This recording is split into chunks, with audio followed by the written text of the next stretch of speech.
Veuillez vous asseoir. Monsieur. Nous revenons pour continuer ce que nous avons commencé ensemble ce matin.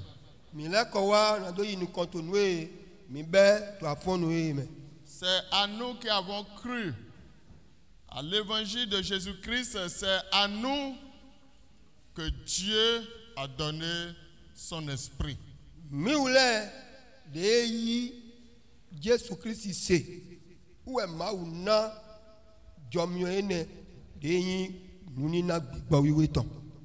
Et à partir de cet instant, nous devons marcher selon l'esprit.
Je parle au pasteur, vous qui avez beaucoup d'activités que vous devez accomplir pour l'église.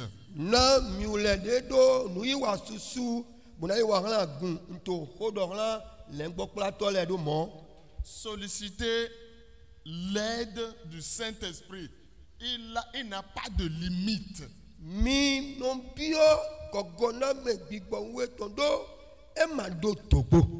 À chaque fois qu'il est sollicité, par la foi, il agit toujours. Amen. Amen. Quand on parle du baptême du Saint-Esprit, voici ce que vous devez comprendre. Dieu veut nous changer d'environnement. Environnement. Baptiser quelqu'un, c'est le plonger. Il faut l'immerger. Donc le Saint-Esprit veut que notre vie soit immergée en lui. Et pourquoi? Parce que notre environnement ne nous permettait pas d'être efficace dans la main de Dieu.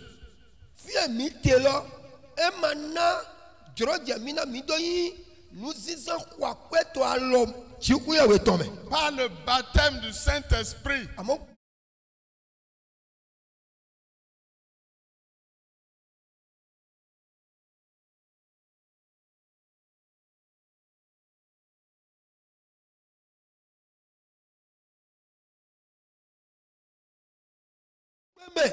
Bona yi jodo me go uo tweni le do mime na mi do ape.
Wana mi nuko pipe na do yinde wa to fie nuku mi to e mamonu do yesi me don. Il nous donne la capacité de voir dans l'invisible. E no na nuko pipe mi na do monu la fie nuku pa e la mamonu la. Il peut nous faire voir quand il nous plonge dans son esprit des choses qui n'existent pas pour que nous les amenions à l'existence. E no remi monu e makotile bon muna reye wa tintime. Il nous donne beaucoup de possibilités pour travailler en communion avec Dieu.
Il a maudit un figuier et cela s'est passé.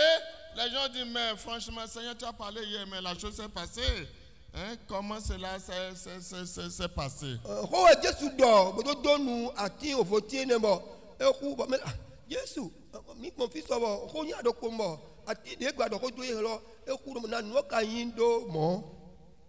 Il a dit, ce n'est pas grand chose.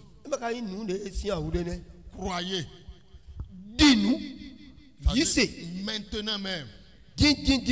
Là vous êtes assis là. Croyez. Dis-nous.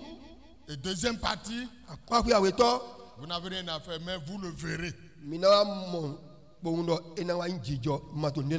Et que alléluia. Alléluia. Dieu ne ment pas.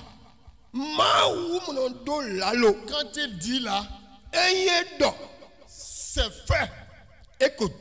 Croyez qu'il a fait en vous. Dis-nous nloko jodogo. Et vous allez le voir. Mina mo ebo enayi bibasi. Quand vous demandez quelque chose de très important chez Dieu, croyez maintenant. Mito nu kwa kwere bio so ma usi. Mino di nu do. Nu e bia mi telo e ko yin bibasi. Maintenant. Din. Et vous le verrez. Ba mina mo. Et que alléluia. Alléluia. L'action peut être immédiate, mais ça va se manifester. Nous los dans din e kana suwa ya jenwe. C'est comme ça avec Dieu. Mo no wa nu po. Et le baptême du Saint-Esprit, c'est aussi cela. Bon, baptême bi ba to sun pa da wo sun teme do mo Mais ga. il y a des cœurs un peu vides. Paul a dit aspirez aux dons les meilleurs. Ayez la foi. Ça va se passer. Et le Seigneur le fera. Ayi kadila timbo ma do gigo. Paul wa doro. Mino bon. Nous ni na big botton le. Aspirez aux dons. Mino bon. Nous ni na big botton le. Aspirons aux dons. Mino bon. Nous ni na le. Pour que le Saint-Esprit vienne nous couvrir pour manifester les dons. Non. Big bo ni wa walo. Bo do di a uso ki alo ki ya. Amen. Amen. Que le Seigneur nous fortifie. Ça va se passer à cette conférence. Et ce que tu ne pouvais pas faire de manière juste et véridique, tu vas commencer par le faire. Nous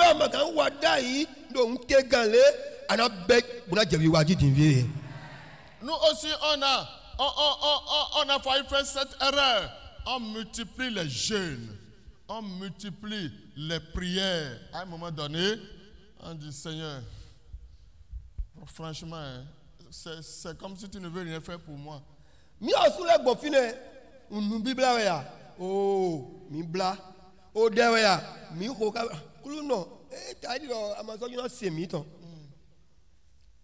un jour, j'entendais une voix douce qui disait c'est en toi. Voici la délivrance, c'est en toi. C'est en moi. Alléluia.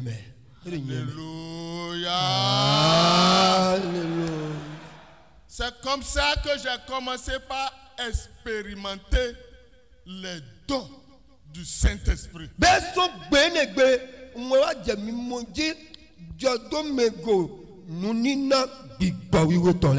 Il faut croire et savoir que Dieu est juste. Il ne ment jamais. Et comme il a dit, ça se fait comme ça. Le lendemain,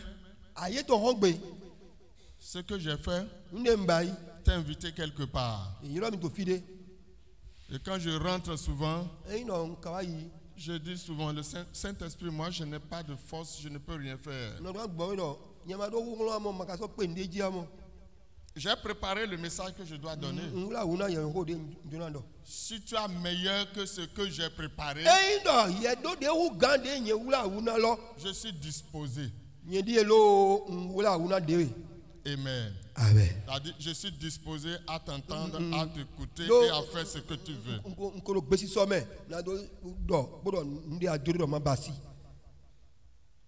Sur la chair, Saint-Esprit me dit d'inviter 3 personnes qui ont les mêmes problèmes.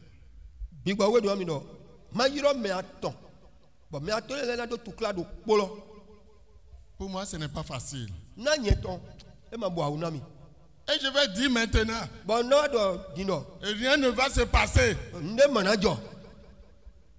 Et le diable dit, la honte est pour toi aujourd'hui. Tu fais l'homme de Dieu, non?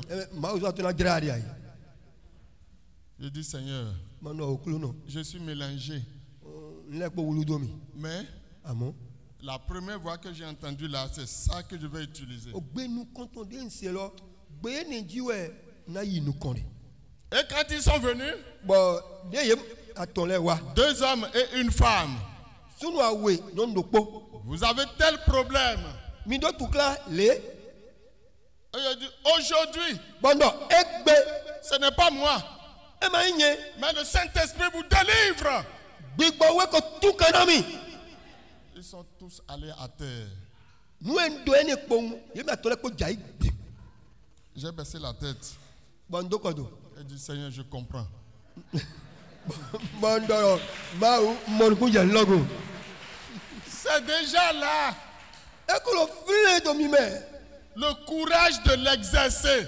Ado gbigbo na do de kle boizan. C'est très important. E nu kwa kwa titengbe. Pas à pas. Aforeja foregodo. Ça évolue. Eno jenu kon yiji. Pas à pas. Aforeja foregodo. Ça évolue. Eno jenu kon yiji. Je suis allé ailleurs dans une autre dénomination. Uso ayi mene irodo agunde boji. Quand j'ai fini, Demba ifo. ils ont dit vraiment, Edo numbore. est-ce que vous pouvez venir chez nous pour être pasteur national? Be mi gawa mi de bonawa agumi tonji abi agumi tonji bo mi na yin le gbokoto agbegbe loton na mi National. to loton na mi J'ai dit, Dieu ne m'a pas dit ça.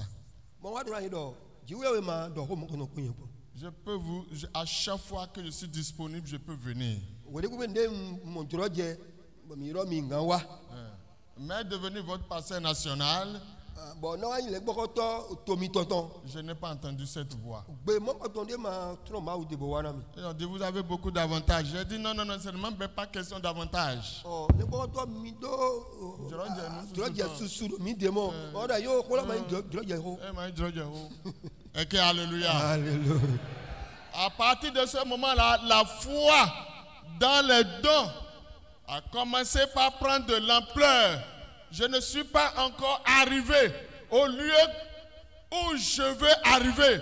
Et je sais que par la grâce de Dieu, le Saint-Esprit m'a déjà pris par la main et il va m'amener à ce lieu-là.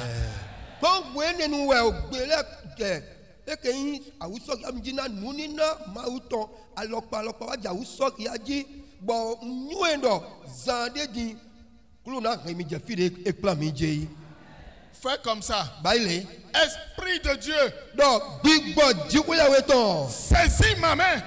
dala lo tego Enveloppe-moi de ton esprit.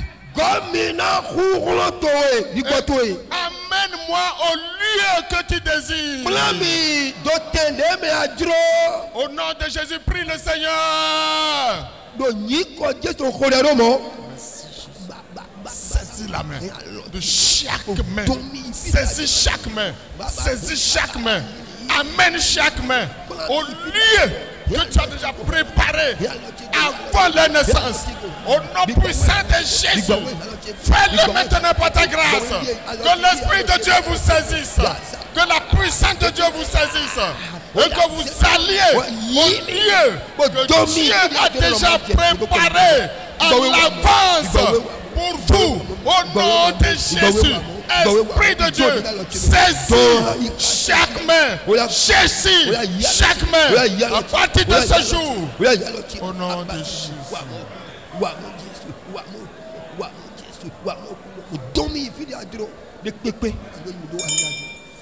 Jésus si yin comme mi ko dete Veuillez vous asseoir, ça a déjà commencé. Hein? mission yin o be jani mo Que le Seigneur nous fortifie. kulo ni do gala me na mi Je vais vous dire quelques mots sur le salut et la nouvelle naissance. mi na do ko klendi na mi do won gan poto voji koji Parfois, les gens nous troublent avec ces deux mots-là. o ko kun awe ele mele no gba ha do na mi susu Le salut, je vais commencer par le salut. won gan C'est le fait de sortir d'une situation difficile, compliquée, nécessitant parfois une aide pour nous secourir. e mo won gan wa yin do eni tusun awu vede me abi tukla de to zizire de me to ko lenu gwa lo gode dale Et celui qui vient t'aider, me ka wa lo gona we gbe lo on peut l'appeler ton sauveur. ye gan yiro me ne wodo won gan to towe Celui qui donne, par exemple, des moyens financiers pour régler vos dettes, celui-là vous a sauvé de la prison. Mais wa logona we gwa kwet dali. Ando dewe to so gan pa de mi ate mene e wole we son e ke yin tukla de me. À ce titre, il est votre sauveur.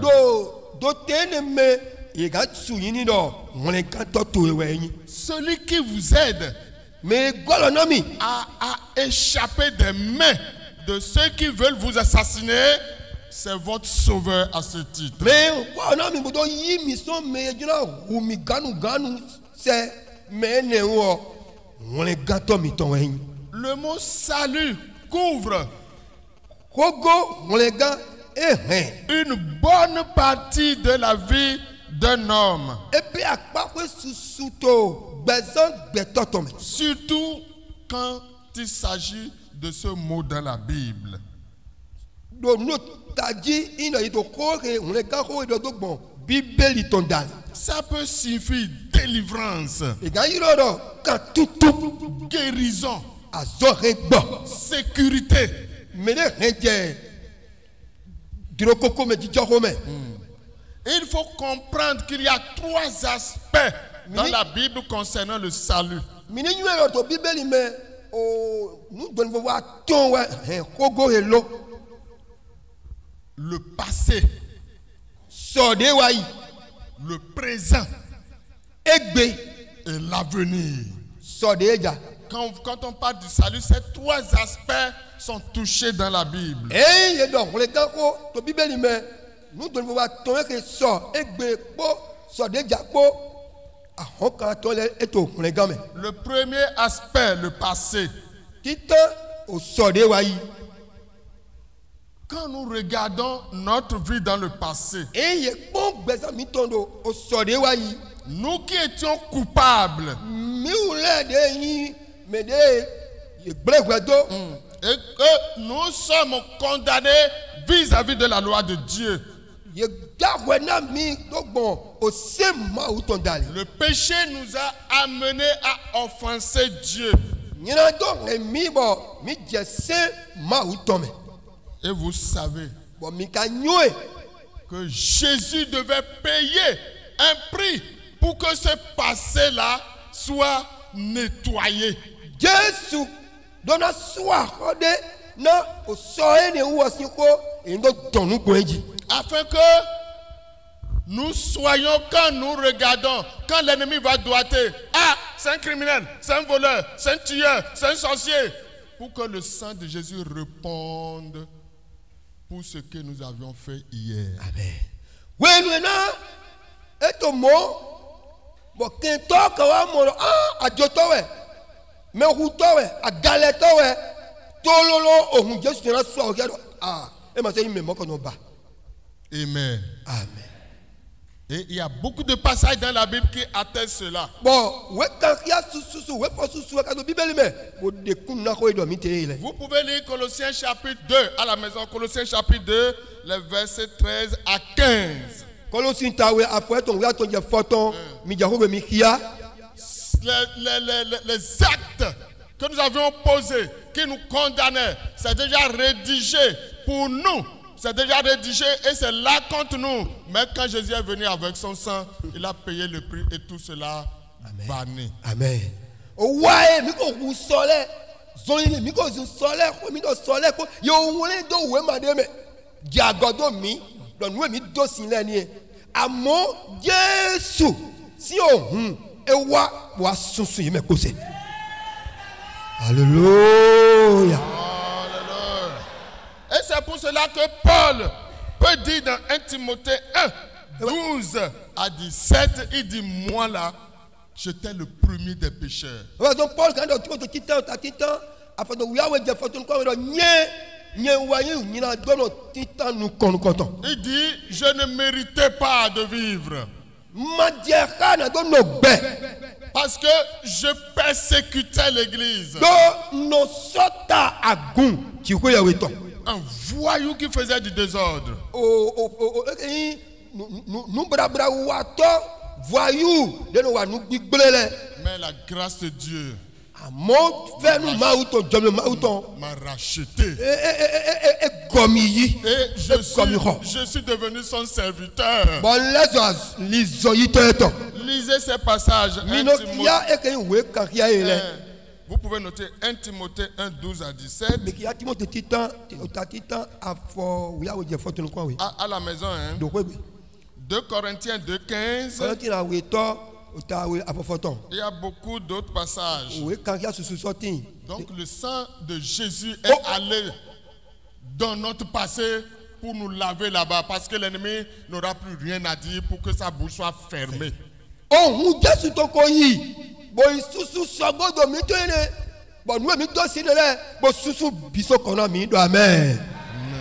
Le présent maintenant.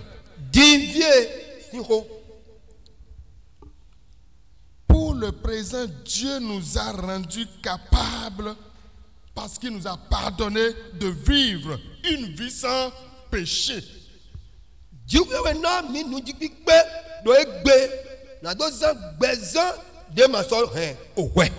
C'est le salut également. Il nous a rendus capables de sortir de la domination du péché. Dieu est fort, hein? Il sait ce qu'il fait vraiment. C'est lui seul qui est Dieu. Il nous a sortis de la domination du péché. Parce qu'il nous a dit, croyez que Jésus-Christ est le chemin que j'ai envoyé pour vous. Nous avions cru. Dieu a dit, vous avez cru? Je vous donne mon esprit, qui est plus grand que l'esprit du monde. L'esprit du monde qui vous pousse dans le péché. Et cela nous donne la grâce.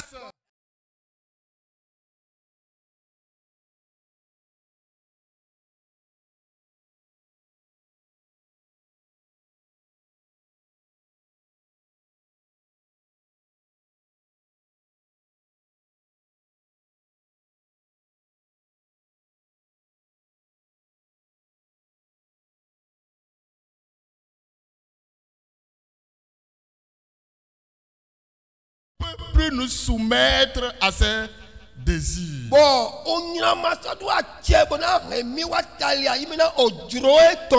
Sachez-le. Quand il y a quelque chose encore dans votre vie qui crie que je suis là,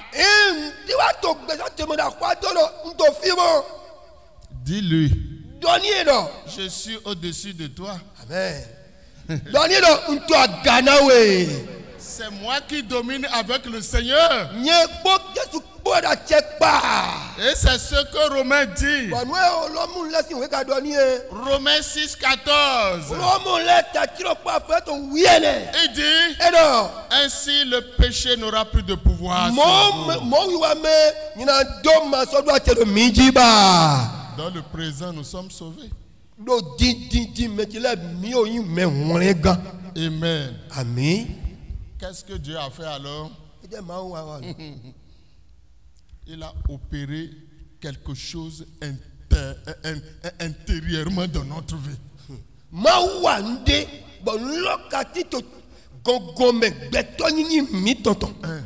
Il nous a ramenés dans l'esprit. Et c'est ce que Jésus a expliqué à Nicodème. Lui, il était docteur de la loi. Mais il ne pouvait pas savoir ça. Jésus lui a dit, papa, vous êtes docteur dans la loi. Mais vous ne connaissez pas ces choses-là. Et dans la discussion, il a dit, ce qui est né de la chair, c'est la chair. Ce qui est né de l'esprit, un esprit. Il a vu la lumière. Et que alléluia. Il nous nous a ramenés dans son esprit. Edomi wa gbigbo etome. Et nous a couverts intérieurement par son esprit. Etiomi dogbo gbigbo eton dali do khomi tome don. Cette présence du Saint-Esprit, Tintin gbigbo etonton ene to mi me. il bouleverse le royaume de l'ennemi. Kwa tapipa eke legba to sudo. Quand vous regardez le cœur de l'homme, c'est bien fait.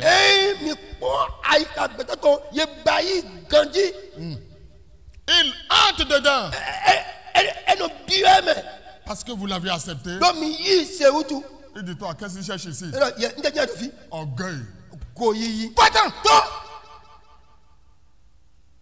Colère. Promeble. Beau. Bo. Adultère. Galilée. Paf. Promeble. Et tout le reste. Bon. Ye me pole ko. Jésus les a bousillés. Jésus vous ye pe. Maintenant, il règne. Et ta holudo je vie.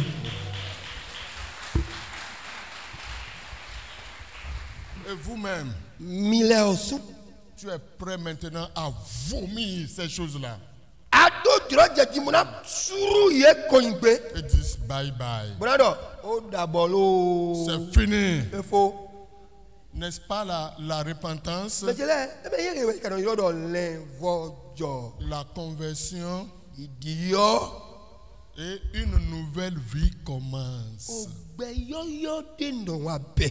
Toi, quand on te cherchait souvent, on te trouve dans 2 buvettes. Parce qu'on sait que c'est 2 buvettes que tu fréquentes. Ya mende ino dinda ibuno moelo ahanu kosa awe.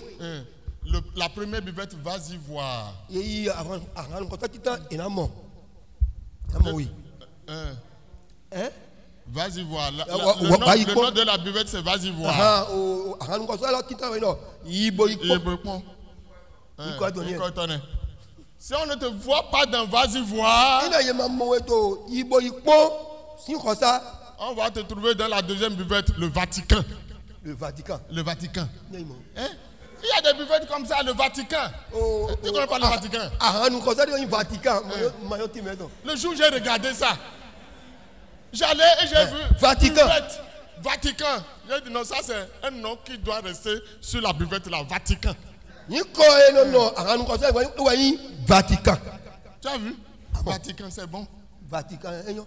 Et c'est là qu'on te trouve souvent. Bon fine we yino mo de Vatican. Maintenant, tu ne vas plus. Divia mazona Vatican ba. On te trouve à la maison. Yeno amoro kwatu egbe. On te trouve à l'église. Yeno moro church. Un directeur de douane qui avait des gris-gris. De nous wa tosi gan. De no edobo e wa gbosusu. Dans les vents de Cotonou, il y a au moins une femme. Lo ali de lo kutu ansi to komla me edo nyon dokpo. Egbe na do nyon dokpo lo flen. Mais quand le Saint-Esprit est rentré, Amon gbe na gbigbo we wule. voici ce qu'on m'a dit. Nu edo na mi die. Si tu ne le vois pas à l'église, Imi ma mu eto church me. il est en train de lire sa Bible à la maison. Eto bibeli ki ya do kho eton me. Amen. Alléluia. Une vie a commencé. Ogbedebe. C'est ce que Jésus expliquait à Nicodème. Wo just to titi me na Nicodème ni e. Cette conversion, cette repentance-là, c'est le début d'une nouvelle vie. Ki di ene tabi lenvojo ene e bibe nu ogbe yoyo de voton. Ce processus qui a commencé depuis l'entrée du Saint-Esprit, Nu jijo jodo megwene de beto. Bigbo we bio meme godo ene. c'est ça qu'on appelle nouvelle naissance. Wa eno roro. Voji. Et c'est ça qui nous aide à être efficaces dans le présent. E Ọlọ́run na mi nu ko pipe na do yin me yi nde na wa na ma uto di. C'est un processus qui commence, Nu jijo de bono be. qui se poursuit, Gbogbo nu ko qui yi. se développe Bono ra daglo. et qui atteint le sommet. Bono ayaga bere. La nouvelle naissance, Voji. induit par l'acceptation du Saint-Esprit dans notre vie. De no wa gbon eke yin gbigbo we bi ogbesan meton dal. Et nous regrettons le désordre que nous avions fait comme Paul. Oh, mi nu wa pon so gudo mi. Me nyeje do nu ele sinda yi. C'est le même Paul qui a dit, Paul do polodien so ado. Quand quelqu'un est en Christ, Il no mele pe ko ati do Christ Jésus me. celui qu'on a plongé dans l'esprit de Christ, Mais nende yeze nyino do gbigbo Christ to me. il devient quoi? Ele so ete Une nouvelle créature. créature. Ele so mudida yoyo. Nouvelle naissance. Voji. Et les choses anciennes. Nous hohole joie. Et maintenant, Divie tout est devenu nouvelle. nouveau. Les colaisons. Qui alléluia. Regardez si chacun de nous leaders, nous passons par ces choses. Mais bon, besoin mi totaili nous comptons. Mais mi ka bon ali ko e faire bro yiyi. Si nous passons par ces choses, E mi bon ali ko e bo faire. l'ennemi va trembler. Que tona siso. Il va trembler dans nos églises. E na siso da gumi to Il va leji. trembler dans nos E foyers. na siso do gwe gumi to le me. Il faut garder ces choses jalousement. Mi renouer le vive. J'ai dit le processus ne doit pas s'arrêter. Non, jodo me golo e mana doit loter. Et je vais lire pour finir le présent là. Bon, na kande na do sigafo e 2 Corinthiens Corinthiens weto chapitre 3 ota ton. verset 18. Afoko ewo awe. 2 Corinthiens 3, 18. Corinthiens aweto ta ton afo ko ewo awe. C'est profond ce verset.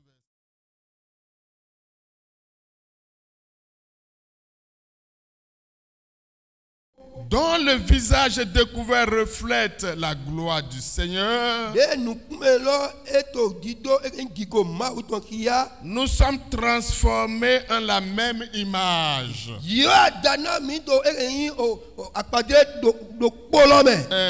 De gloire en gloire par l'Esprit du Seigneur. Transformé de gloire en gloire. Que le Seigneur nous fortifie. Maintenant, le dernier aspect, c'est le futur. Nous sommes sauvés aussi demain. Après l'enlèvement, le chrétien est définitivement libéré.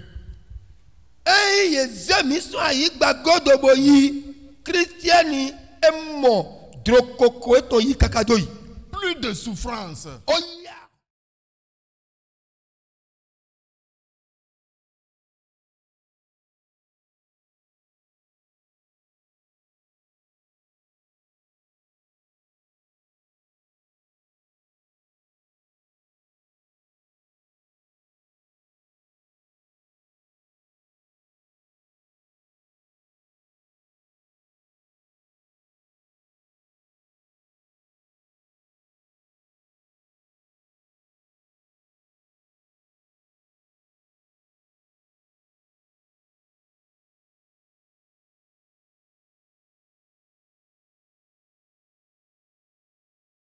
important. 50 à 58. Dieu nous donne un corps pour vivre avec lui, où il n'y aura plus même de traces de péché.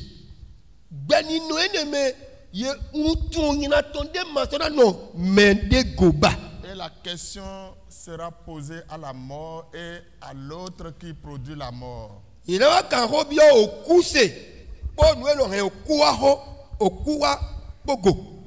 Mort. Où est ton aiguillon? C'est le péché que tu utilisais. Mais le péché est vaincu toujours. C'est ça qui doit rester dans notre vie.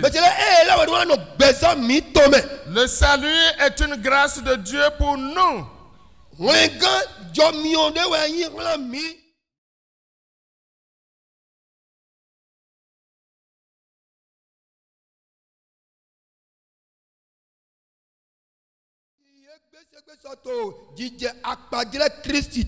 Et ce verset de 1 Jean chapitre 4, 17,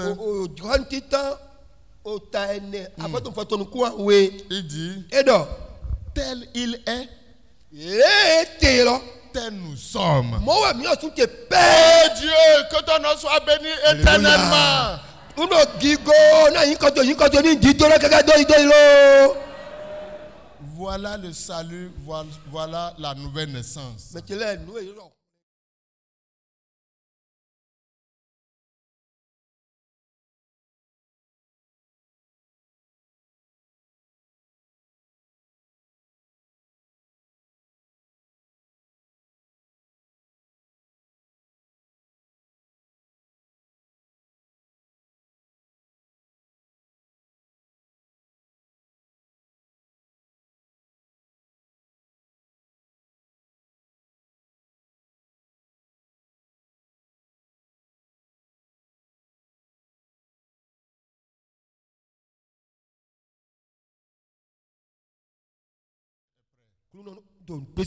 Puisqu'il est au milieu de nous. Okay, Alléluia. Alléluia.